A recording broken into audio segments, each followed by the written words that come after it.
Chapter 9, we'll be talking about the basic functions of nutrition for health. We're going to be introducing just the overall concepts: proteins, fat, carbohydrates, why they're important, the recommendations. We'll be talking about sports nutritionists and why they're important. And you're starting to see now more and more and more universities having in the weight room sports nutritionists on staff, because it's really getting into getting the knowledge to the coaches, to the athletes, this combination of all these groups working together to promote the overall health and well-being of our athletes. And so we're starting to see our pro teams having sports nutritionists, our, like I said, our college teams, high school, not so much, but maybe someday a little bit of money, we'll get to that point.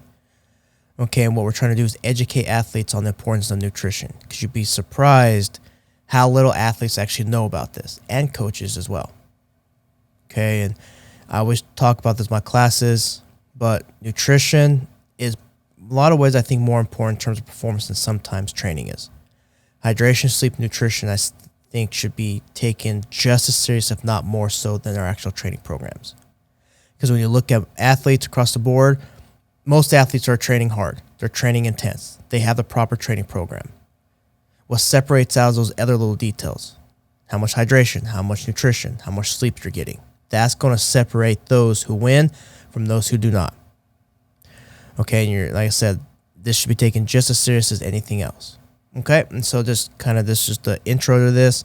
Make sure you know the basic concepts, the overall recommendations, what a sport nutritionist is, and why they're important, and just overall recommendations with all this for health. And then the next chapter we'll get into is looking at these factors with performance. Chapter 9, basic nutrition factors in health. So one profession that's starting to really emerge and has come about in the last number of years is a sports nutritionist. And most, like I said in the intro, most professional teams, most college teams, they all have a sports nutritionist working on staff there. And they're working within the fueling stations, within all the weight rooms, and they're really trying to provide the knowledge to the athletes and the coaches of proper nutrition. Olympic Training Center has a huge sports nutrition area, and they're teaching athletes how to cook and how to prepare meals. And so there is a varying degrees of knowledge, nutrition knowledge, but most of them are all going to be a registered dietitian, because you have to have the RD in order then to be able to be certified to be able to work in this capacity. But the additional part would be then registered dietitian within a specific concentration in sports nutrition. And then they become a board certified specialist in sports dietetics. So you really have to go through a pretty extensive little process to be able to work with athletes on a nutritional basis. And so their main responsibilities are to help translate the knowledge, the scientific knowledge, I should say, with sports nutrition to the coaches, to the athletes, working in conjunction then with them to ensure the proper fueling for the athletes. Okay, looking at dietary practices, body composition, energy balance of athletes, really monitoring those to ensure that things are staying at a proper level. And so the key with them is they're trying to make the distinction between the play and performance, and understanding and trying to get the athletes to understand that what they consume is going to really matter how they perform. The body is a machine, and how you fuel it will always have a major impact in performance. And that's what trying to get across to the athletes, to everyone, that the body really is, a fine-tuned machine. And so strength coaches are starting to promote that within the exercise portion. Now we have the sports dietitians trying to do it on the nutritional side. Okay, and that's what we're trying to educate athletes on, to understand that this is just as important as how much they lift, and then how fast they run, how high they jump. All this goes in together.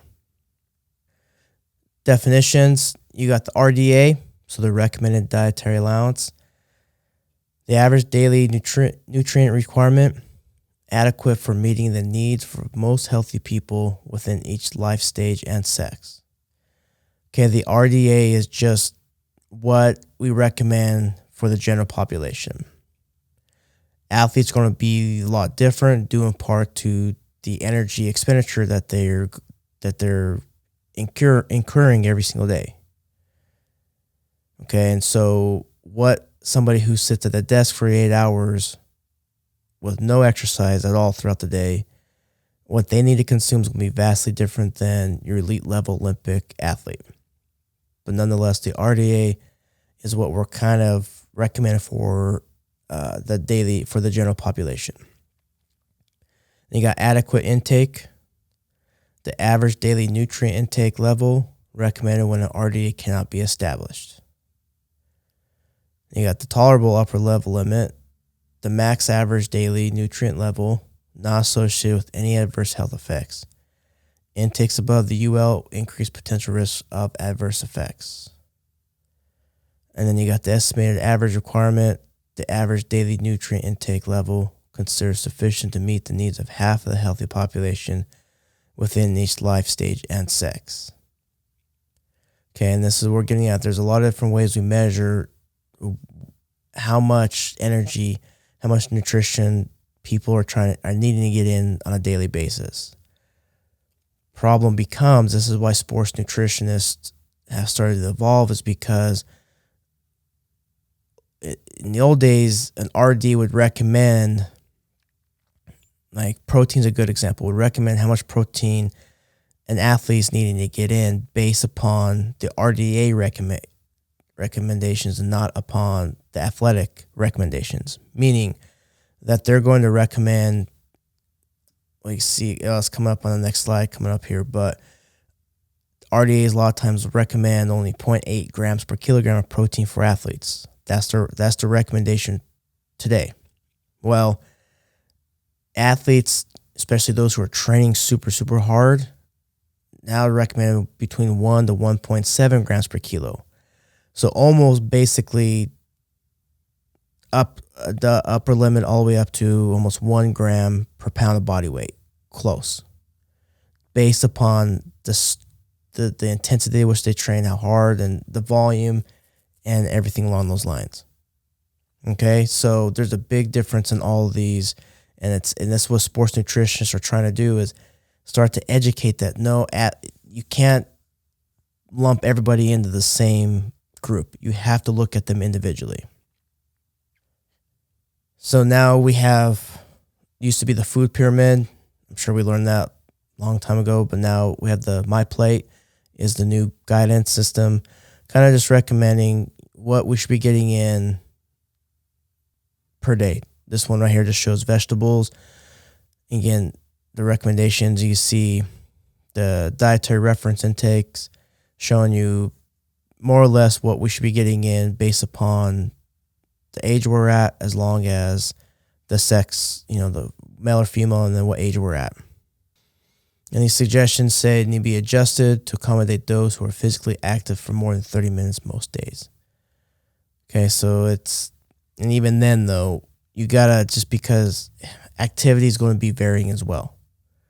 Okay, if you walk for 1 hour a day, yes, you are active, but a 1 hour walk is different than a super high intensity 20-minute workout.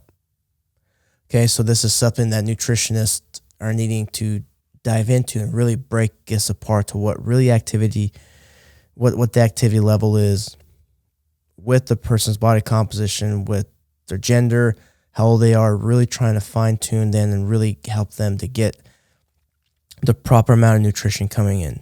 This goes for athletics. And that's what they're doing with, a football player versus a gymnast. Okay, an offensive lineman who's 6'5", 300 pounds is going to need a different intake than a 5', 100-pound gymnast. Okay, and that's what nutritionists, are saying, that this is where we're starting to see a major evolution in treating our athletes at the level of where they should be at for health and safety and performance. The biggest things we'll be concerned with is the macronutrients, and that is your proteins, carbohydrates, and fat. Those are the three most important classes of macronutrients. And you see protein, if you have forgotten, but there's 4 kcals per gram. Protein, and then carbohydrates is 4 kcals per gram as well. And then fat is 9 kcals per gram. So fat is a super high energy dense substrate. And that's why you look at a lot of research that's come out is, of course, carbohydrates are important. We've talked about that, I know, already in the bioenergetics section. Carbohydrates are super important. We've already established that. However, a lot of research has shown that fat intake prior to an event is really beneficial because assuming that you're trained individuals could use lipids a lot more efficiently. So if you're trained by consuming fat pre-event, it helps spare glycogen and provides that energy dense substrate for performance. And so that's a lot of research has shown that fat may be beneficial to be added in pre-event, like I said, to help spare that glycogen.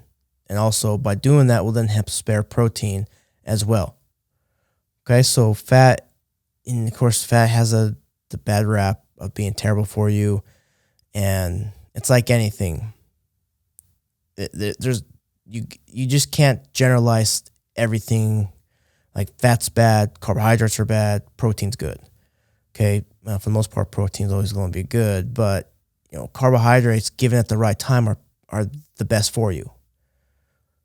Okay, fat at the right time is good, and the right amount of fat, the right type of fat is good. Okay, drinking bacon grease, not necessarily the best, although delicious. There's a difference between bacon grease and almonds, avocados. Okay, it's just like carbohydrates. Eating brown rice and whole grains, things of that sort, leading up to competition, good. But eating a pint of ice cream, not so good before exercise. Okay, and so just remember with these macronutrients, there's a good and a bad to it all. It just depends. And everything, like I said, everything always just kind of just depends. It's not so much what you're eating sometimes, it's when you're eating. Because there's a lot that goes into all of this. So looking at protein, there's 20 amino acids in the body. Well, there's 20 amino acids, and then specifically with, like I said, in the body. Now they're broken up into essential, non-essential, and conditionally essential. So you have 4 amino acids you see right there in the middle. Can be synthesized by the body and are called non-essential because the body produces them where you don't need to consume them to get in the diet to help out. Then you see the essential, you have 9 of those. And those are essential because you cannot make them, so therefore you have to obtain them in the diet. And then you got a couple in there, which we'll see in the supplement section coming up. But you have leucine, isoleucine, and valine. Okay, those are what we refer to as the branched chain amino acids. And there's been a lot of research done on the BCAAs. And a lot of people, and leucine is the main one out of the branched chains that really helps out with recovery. And so there's a lot of research done to show that they do help out with recovery, the branched chain amino acids. A lot of people are now taking this as kind of a pre-workout, taking it before just the BCAAs, isolated out from the rest. Because when you consume like whey protein, casein protein, you consume any kind of meat protein, animal proteins, I should say, eggs, all that, they're going to have a concentration of all the amino acids in there. So when you eat meat, you're getting all them basically all kind of at once. And so what they've done is they've isolated out the BCAAs, and as terms of research, it doesn't really show that they add any more by taking BCAAs than just taking just a scoop of whey protein post-workout. But a lot of them then are now, like I said, they're isolating them out, taking them as a pre-workout. And there's not really a lot of evidence shown that they have any impact on performance. And it's probably best then, just for training, just consume. If you consume a well-balanced diet with enough protein in it from a whole source, along with, supplemental like whey protein, casein, then you're getting all the amino acids in that you need. And by the way, I bring this point up. People always say take in too much protein, then you just pee it out. That's not exactly true. Okay, the body doesn't want to waste anything. The body, and I say this all the time, the body is such a finely tuned, perfectly created machine. And so therefore, you don't want to waste it doesn't waste anything. Okay, so if you take in too much protein, you're not going to just pee out the excess because you're just wasting it. So you're going to hang on to it. You don't store protein up like you do. Well, you necessarily kind of as fat. What happens with proteins is when you consume it, there's just a lot of reactions. Everything's breaking down. Cell breaking down, tissues, all this. So protein just helps out with that regeneration. So you have I guess maybe you do have a little of a amino acid pool, but not much. The body will find a way to use up all the amino acids when you consume it. You're not going to waste it out. Now, if you took in like 1,000 grams of protein a day, then at that point, who knows? But all the research you look at where they've consumed super high amounts, like 2+ grams per pound of body weight, there's not a waste of amino acids. Okay, so I keep saying this is consuming that much is not going to be hard on the kidneys. That's another fear people have, is it hurts the kidneys. That's not true. Given that you eat a normal amount. Okay, if you eat 1,000 grams, once again, well, at that point, no one's going to do that realistically. Okay, so make sure you get enough, and the harder you train, the more you need. Okay, and don't be fearful of any of these macronutrients because they all have their place within the diet. Okay, and then last, I should have said this earlier, but you got 7, which are considered conditionally essential, meaning you make some, you make them, but not in high enough amounts where you don't need to consume extra. Okay, and you got glutamine. Glutamine is another major amino acid used in recovery. And a lot of times you'll see that isolated out. People just taking just L-glutamine. Whenever you see, by the way, a supplement that says L dash and then the name of the amino acid, L is the active form. Okay, then you have D. There's D and L isoforms of these amino acids. The L is the active, the D is non-active. So that's why you see L-glutamine, L blah, blah, blah.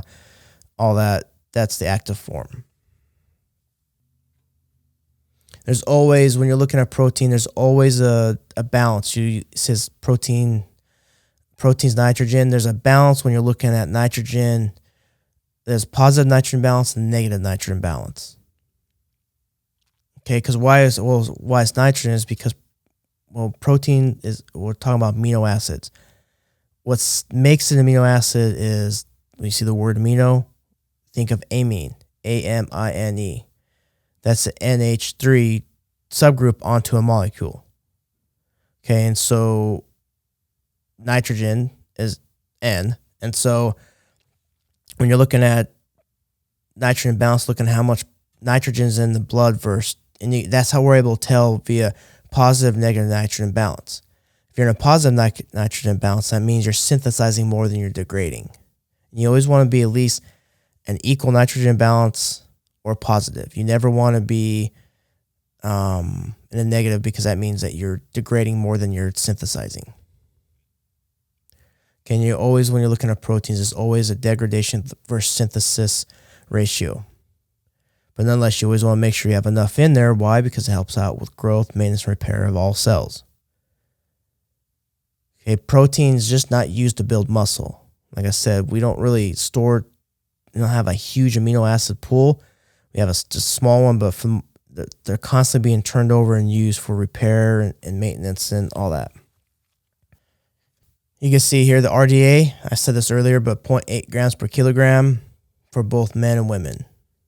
Well, someone who's 200 pounds, which is roughly 100 kilos, let's say 220 pounds, because that is 100 kilos.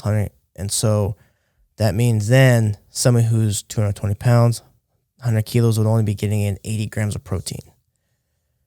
Most athletes get that by mid-morning after they're having a couple of meals, okay, because they need that much. And so when you're looking at percentage of total calories through the day, they say 10 to 35%, which it kind of depends. Once again, I always think people should err on the side and get a little bit more in than they're getting. So maybe up or that 35% would be a better recommendation. It's just we constantly keep thinking that, you look at the My Plate, they add in way more whole grains, because whole grains are good for, they are healthy for, heart health. And so getting that fiber in helps out. And so that's why they recommend that more. But the problem is most people are not active enough to get as much carbohydrates in throughout the day. And so if you want to help out with body composition, get more protein in than what they recommend. Okay, and so I'm not saying carbohydrates are bad, but too much carbohydrates will, yes, put on body weight.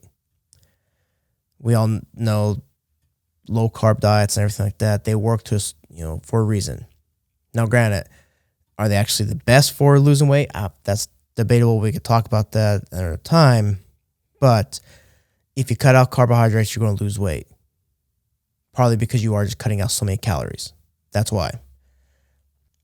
Not too many people have upped their protein and put on a lot of fat. Okay, and proteins, I think, is shown that the more you consume does help out with lean body mass. And, there'll be a point where if you take in too much protein, you could probably put it on as fat. We're talking, hundreds and hundreds of grams a day with zero working out. But it's impossible. It'd be really impossible to get to that point, to eat, 1,000 grams of protein a day and not work out. And that's an extreme example, but for the most part, you cannot eat enough protein. And if you do, by eating that extra, it will help out lean mass. So there's always, I recommend a little bit more than what they're saying. The key is, though, with the protein, I should say this, is make sure the protein is coming from a lean source, though. Because sometimes with protein, you get too much in, but it's from, also has sometimes the meat has a lot of fat on it. So bacon, although delicious, has all the saturated fat on there. I think all the meats we eat, outside that, a lot of it has a lot of fat. Okay, so getting protein in from a lean source would be the most ideal. My last point says the concerns about RDA for protein says high protein may compromise carbohydrate and fat intake. If you're not really training hard, you're not working out, like I said, if you're just working at a desk all day and that's all you're really doing, you could probably compromise a lot of carbohydrates and get in just enough lean fat or just enough high quality fat in and be okay with the high protein diet. And so this, I already brought that up, but depending on the sport, the training program where they're at, athletes 1 to 1.7 grams per kilo. So you're getting basically 1 gram per kilo all the way up to, and which is basically 0.5 to 1 grams per pound of body weight. Is how this could kind of translate into right there. I think for all athletes, you should err on the higher side, getting closer to 1 gram per pound. Okay, carbohydrates. We know they're a main source of energy for exercise. You have the different classifications. You got mono, di, and polysaccharides. So our monosaccharides, so we glucose, fructose, and galactose. So they're single sugar molecules. Disaccharides, sucrose. Sucrose is table sugar. Lactose, maltose. There are 2 sugars joined together. And then you got polysaccharides, which are complex carbohydrates, and they contain up to thousands of glucose units. everything in terms of, we talked about glycolysis gets broken down into glucose. No matter what sugar, carbohydrate you're starting with, you'll break it down to glucose, and that's what starts the glycolytic pathway. Fructose enters in the glycolytic pathway halfway down. Remember we saw 1,6 bisphosphate or whatever. I sometimes forget what that's called, but we know that's phosphofructokinase, the enzyme that works right there. That's roughly where fructose enters in the glycolytic pathway. And sometimes I apologize, I get confused or forget some of my biochemistry. But problem with fructose is where it enters in, it does cause a lot of gastric distress. And that's why a lot of times people don't like consuming fructose, because it gives them gas and stomach pains. A good example is Powerade. Powerade is a mixture of glucose and fructose, and a lot of people, and I don't like Powerade, don't like it because of the mixture of the two, and it hurts their stomach. Gatorade is all glucose, and so that's why it's a lot better on the stomach, is because of that. Okay, when we're looking at carbohydrates, we get into then the glycemic index. Okay, the glycemic index is a classification of food and how high and how long it raises our blood glucose. Okay, it says foods that are digested quickly and raise blood glucose and insulin, they rapidly have a high GI. Because remember, with carbohydrates, when you consume it, it gets broken down to glucose in the blood, and then insulin gets released in response to that to help clear it out. And what happens if too high of GI of a food and raises that blood glucose really high, especially before competition? Well, insulin's going to pull it out of the blood, and it could cause hypoglycemia, basically leading to fatigue. So you got to be careful consuming carbohydrates before a meal. They're good. You want to make sure you have your glycogen stores stored up leading up to competition, but it's a bad idea to consume a high GI food, 30 to 45 minutes before you compete, because it could lead to fatigue. And so our simple sugars, you hear those are our high GI foods. Complex carbohydrates, whole grains, they take longer to digest and thus have slowly increased blood glucose. So they have a low GI.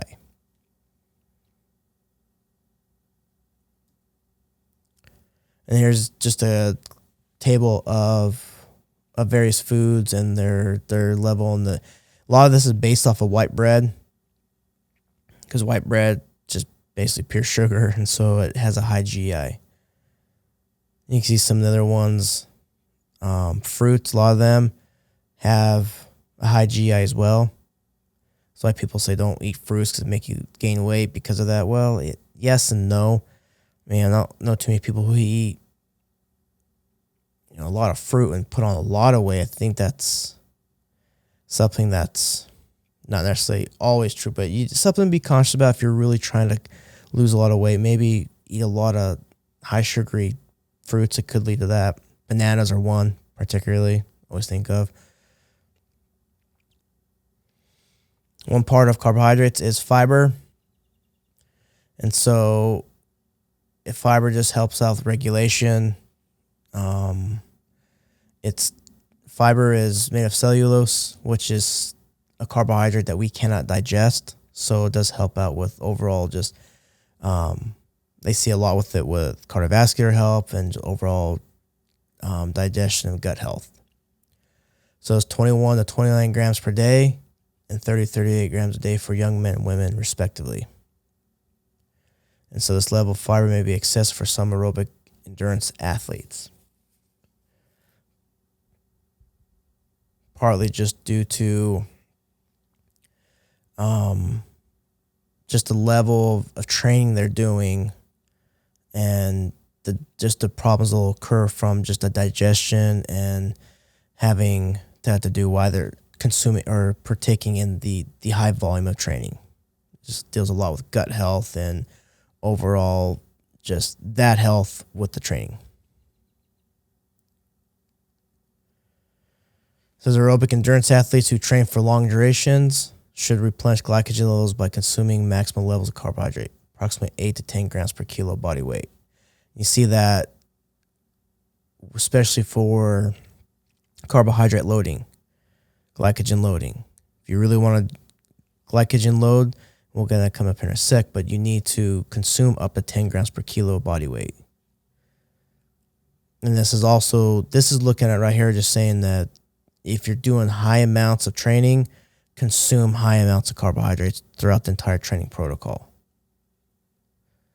It does get difficult though. 10 grams per kilo, someone who's, let's say a runner is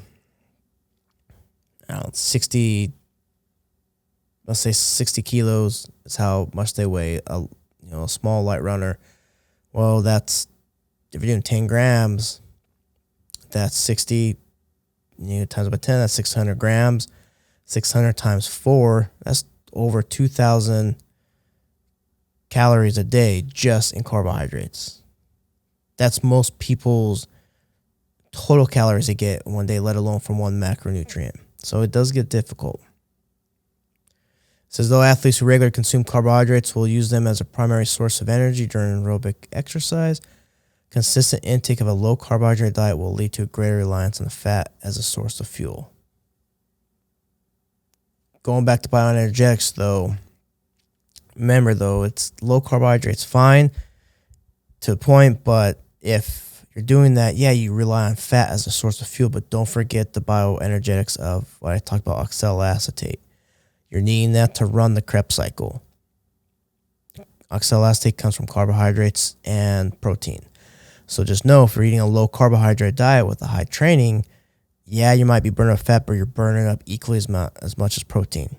So if you're going to be doing a low carbohydrate diet, make sure then you're upping your protein, maybe probably double of what you once were doing. Really getting a significant amount of protein in to ensure the proper bioenergetics along with the fat being used as a source, because you don't want to burn away all your lean mass. So fats, you have saturated, unsaturated fats. So saturated fat is, remember, a fatty acid is a chain of carbons. And so if there's no double bonds between the carbons, that's considered saturated.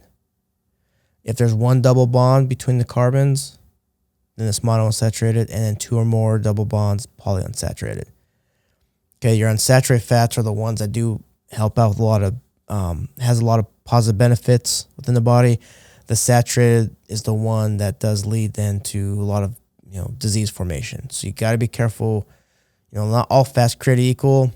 You got to watch how much of each are you getting in. This relationship with cholesterol, it says high levels of total cholesterol, low density lipoproteins, and triglycerides are associated with high risk of heart disease. So a lot of your foods that do have more saturated fat in it will tend to have a greater amount of cholesterol. And that then leads to the production of our LDLs. And so there's where you get the risk in atherosclerosis and arteriosclerosis. Your foods that do have a lot more saturated fats in them tend to be higher in HDLs, which those are the ones that do help protect against heart disease. And they can also help out with exercise and weight loss. Or we can increase them by exercise and then also by losing weight. And only about 10% of our diet should come from saturated fats. So try and keep those as low as possible.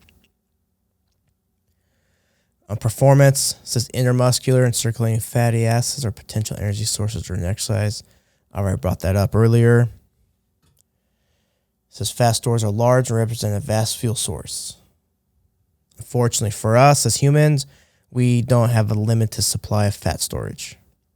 Okay, I always use this analogy, but think of fat as that dark, dingy hotel in the downtown of in the middle of a downtown of a city. Okay, that hotel always has vacancy.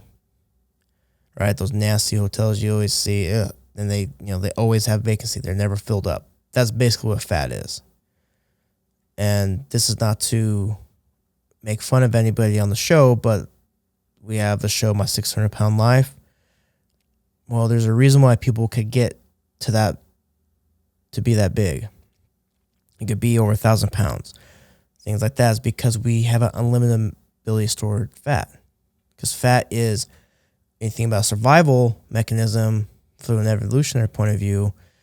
As we were adapting and changing and so forth, fat represented the available fuel source when food becomes scarce. Okay, and so as we're going for long periods of time without food, well, the more fat we have on us, the more available fuel source we have to keep us going. So there's limited supply. There's an unlimited supply. Contrast that with glycogen. You can only store up so much glycogen because every glucose molecule that's stored in the glycogen is stored with 3 water molecules. So there's only so much glycogen you can store. Fat, there's not. Of course, we know if we do more aerobic training, leads to greater mitochondria, enzymes, all that, which allows us to use more fat as a fuel source, which then does help preserve glycogen. You got the micronutrients, so vitamins and minerals. Vitamins, they're organic substances, so they're containing carbon atoms that cannot be synthesized by the body, and they're needed in small amounts to perform specific metabolic functions.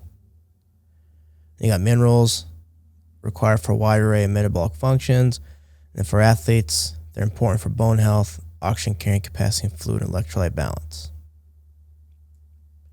Here's a list of the major ones. So you got water and fat-soluble vitamins. So your water-soluble going to be your B vitamins. And one major one you see is B3, so niacin. Niacin is the precursor then needed to make NAD. Remember we talked about that in bioenergetics? Well, proper amounts of niacin helps out with NAD formation, which then allows for proper glycolytic and oxidative metabolic pathway efficiency. Okay, then you got vitamin C. Vitamin C is an antioxidant that helps out with a lot of processes and clearing out those free radical formations are produced, well, at all times, especially during exercise. Our fat soluble, an acronym you can remember on these is not exactly, it sounds like, but I always say I ache after eating fat. It's not perfect, but like you kind of ache after eating a lot of fat. Well, ADEK helps out, kind of helps me remember which ones are the fat soluble. Okay, then you got vitamin D, which we all know about. We don't get enough of it being inside most of our lives. Vitamin E is a major antioxidant as well, and actually when you produce free radicals in the body, which I'm sure you've probably heard of those at some point, but you have these free radical formation, and then vitamin E comes in and helps stabilize that, and so it's a major antioxidant within the body.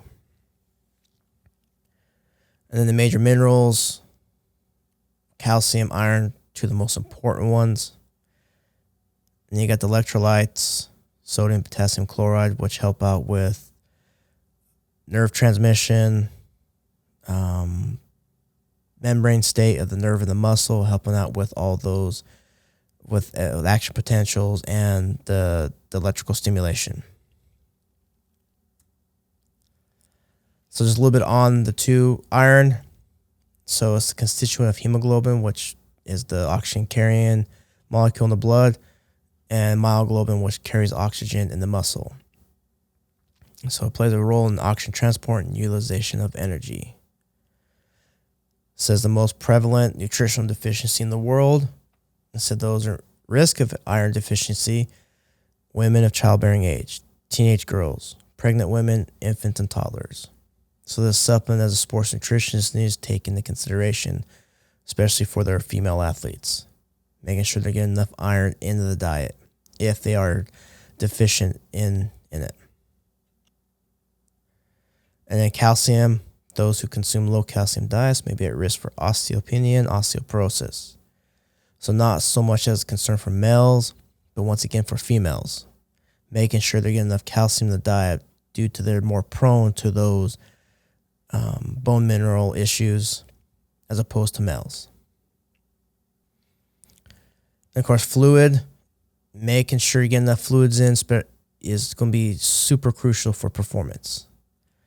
And so you look at water, it's a large component of the body. So it's 45 to 75% of a person's body weight. The adequate intake for water, 3.7 to 2.7 liters per day for men and women, respectively. To prevent dehydration, athletes should try to prevent water weight loss exceeding 2% of body weight. So each pound lost during practice represents 16 ounces of fluid. And so it's recommended, make sure that you're hydrated going into competition. Best way to do that is what color is your urine. We all have heard that. If it's bright yellow, at that point you're already dehydrated. So don't wait until you're thirsty or your urine's yellow, start drinking water, especially before competition. It should be a clear color, not super clear, because that might in turn be dehydrating because you're just getting too much water fluid out. But it should be a light lemonade color. I'm sure we've all heard that and known that. Okay, so make sure you're hydrated going in, and when you get into competition, they recommend drinking basically the equivalent of water to sweat loss, which is really impossible to do during competition. So it's recommended once you start, just drink a cup every 15, 20 minutes or so. So then you get electrolytes. A major electrolyte loss in sweat are sodium chloride and to a lesser extent potassium. And you got hyponatremia, can develop in those who exercise intensely and hydrate with only water, causing blood sodium levels to become diluted. Okay, and Gatorade has a point when they came up with their formula. Put sodium and carbohydrates in there. Okay, those do help out, and they're not incorrect in what they've done. It's just they've upped the amount in there because they're more interested at this point now in market shares than they are about hydrating athletes. So that's why Gatorade is super salty and super sugary, is because they're trying to make you drink more to buy more. But you should have, especially for longer duration type activities and competitions, make sure you get enough, sugar, glycogen in the drink, as well as some sodium. That'll help out retain water.